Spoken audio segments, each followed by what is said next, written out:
pop onto my YouTube channel because today's a special event. So I'm just going to pop my colours down and enjoy myself, and I hope you all do too, and we'll just think about Christmas. I'm meant to sing. Now, humming was it. I hope you all enjoyed that little bit of humming. If I start singing, you will all leave. So, alrighty. So for me, I love Christmas. I hope you guys do too. It's really special, I think. Our entire family gets together. I'm in Australia, so for us, it's usually extremely hot. And it was just a few weeks ago, I was saying to my daughter, we went out for dinner and there was a Christmas tree out, and I just forgot what month it was. And I said to my husband, oh my gosh, you think I'm bad leaving my decorations out for, a couple of months? Look at this place. And he just laughed at me because I didn't realise it was Christmas in July. And then it led on to the conversation. My daughter was wondering what it meant. So I explained to her what it meant to me, but now I'm going to actually have to Google it and see if the rationale is how it all came about. So for us, I haven't had a Christmas in July yet, but I would absolutely love to, because here it's just so hot. I'd love to have that really nice traditional cooked dinner, which we don't. We're blessed, we've got lovely weather, and we tend to have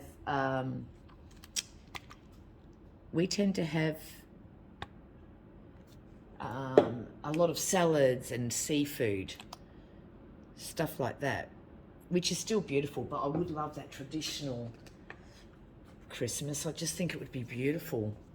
And to think about having snow, oh my goodness, that would be just divine. All right, you're just going to have to, I'm going to pause it. I'm going to blow this out, and our time is limited. So I'm just going to pause. Okay, I'm back. So my little puddles, I simply blew out like a bloom almost, and then I just swirled around some center movement. I'll show you that. Oops, I just knocked my tripod. Now, for those of you who do know me, you know my videos never go according to plan. So my tripod with my lighting on it actually died a horrible death, unfortunately. So I'm hoping this shows up true to colour. I don't think it's showing up very well, but you can still see they're beautiful reds, and we've got a green and our gold down there. So I'm going to do what I call the bouquet technique, sticking with this whole Christmas theme. I can't wait to read the comments and see what you guys all do for Christmas. I'd really love to know, because I haven't travelled all that much either. So an Australian Christmas, quite a traditional one, is about all I've experienced. So please let me know what you guys do, where yous are. Alrighty, yes, I'm still recording. Okay, and we still have time. All right. I would also like to thank the other artists that I'm collaborating with. It's my first collaboration, and I'm really, really privileged and feel honoured to be invited to attend it. So, yay. And I hope I do okay, because like I said, I'm first collaboration and I'm technically challenged at the best of times. So this is really putting me out there. Okay, so bouquet technique starts off as simple puddles. We blow it out, we spin it out, and then we just add some balloon kisses and finger kisses. So this is it blown out. I'm just going to spin it quickly, but while paused. Okay, we're back. So I've spun that just a little bit, and now we can just enjoy ourselves and create. Okie dokie. So what I thought I might do, while I just do what I'm going to do, I would explain what a typical Christmas is for us. So usually my kids wake up really early, although my husband and myself love Christmas so much and we get so excited. We have been known to wake them up as well. And we usually have, so early get up, early wake up, as most do with little kiddies. Early wake up, and then we do the presents, and we have like a brunch. So we always usually have like a Christmas brunch at home. And that usually involves just some fresh baked muffins, some ham and cheese croissants,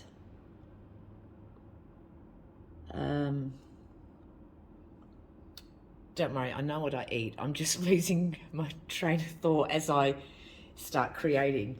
So bear with me, guys. So yes, ham and cheese croissants. We have fresh fruit, like a fruit platter.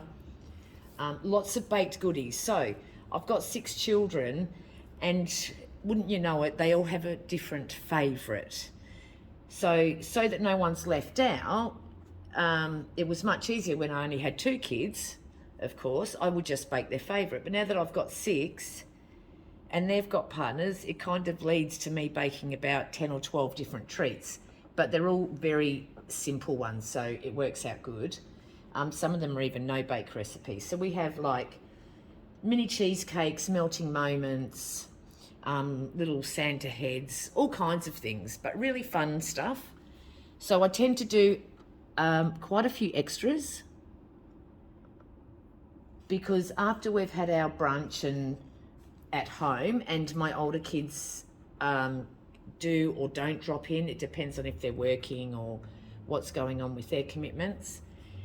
We then we usually go to my brother's house, and that's only because as our family has grown, he's got quite a large yard. So he's got a 5-acre property, which is really, really nice, and it gives us space because we tend to play little games, so like a mini Christmas Olympics, which we all partake in. So we might have egg and spoon race. We do all kinds of things, but it's all lots of fun, lots of giggles, like trying to get the ball in the bucket, all that kind of stuff. Donut eating competitions, it varies each year. So the kids have a really great time, and the other one thing that we do each year is we have a piñata. So the piñata, somebody different makes it each year. So we all take turns, and because it does actually cost a small fortune to fill it.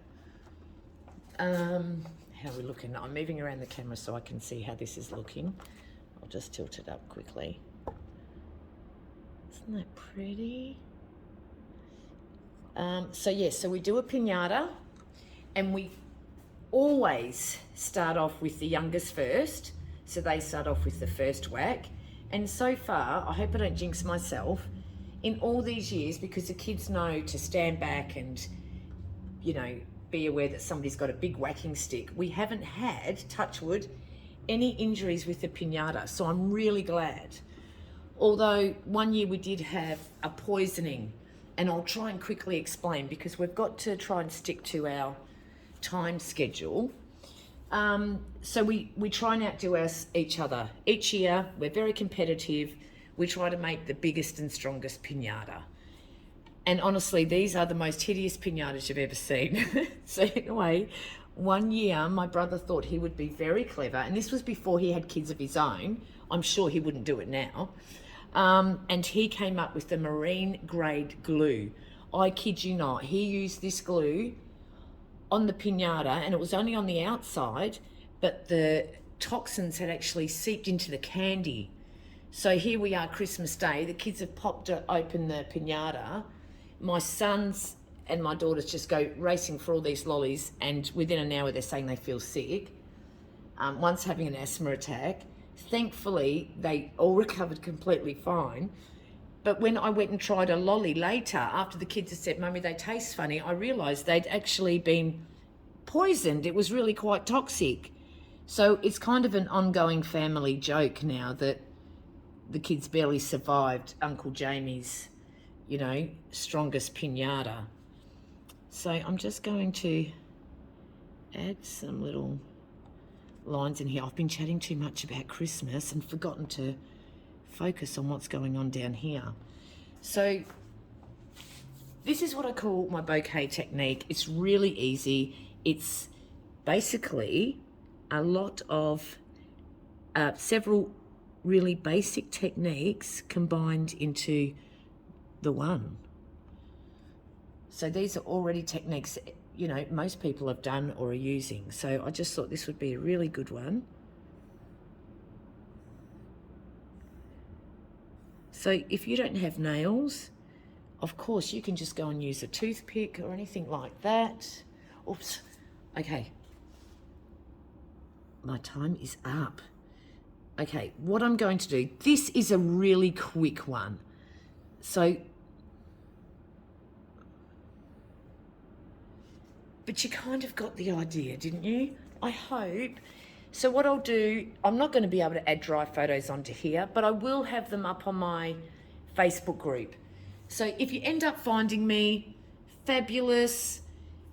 What I would normally do is just go and add a few little kisses. I'll just give you one little example. But I would go and do some little kisses. And because I'm rushed, it's not really working, but you get the idea. But isn't that pretty? I hope you guys can see that. So very Christmassy, a very traditional colour palette. Okay, but normally I would play with this a lot more, but anyway, we're done. I hope you guys have a wonderful Christmas in July, and up next is Phoenix Flow Art, so be sure to watch. See you later, everybody. Stay well and safe. Bye-bye.